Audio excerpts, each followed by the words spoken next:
Bonjour, je vais vous montrer comment construire la première médiatrice dans l'exercice 15, page 166. Alors on commence par faire le segment de 6,1 cm comme c'est demandé. Je vous rappelle, comme je vous dis toujours, que dès qu'on construit un segment, on marque bien les extrémités en faisant un petit trait et surtout on marque les noms des extrémités. Et ici, il s'appelle EF, le segment de 6,1 cm. On nous demande de construire la médiatrice au compas. En effet, ça va être plus pratique puisque la moitié de 6,1, c'est 3,05. Donc si on avait fait tout ça à la règle équerre, il aurait fallu trouver le milieu et donc faire un point à 3 cm et la moitié d'un millimètre. C'est pas franchement très pratique comme je disais tout à l'heure. Donc au compas, comment on va faire? On prend le compas, on le plante sur l'un des deux points, l'une des deux extrémités, soit E soit F.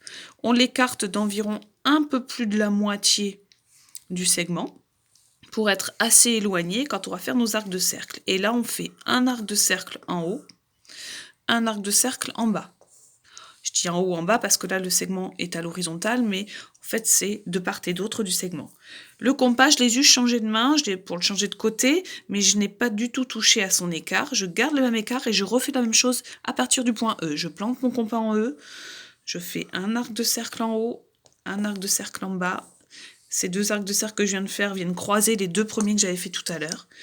Et maintenant, on n'a plus qu'à rejoindre ces deux points qui ont été créés par l'intersection des arcs de cercle, puisque ces deux points sont équidistants de E et de F. Ces deux points sont exactement à la même distance du point E que du point F, de tous les bords. Donc ils sont sur la médiatrice. Ça veut dire que la médiatrice passe par ces deux points. Donc la médiatrice, elle ne peut être que là.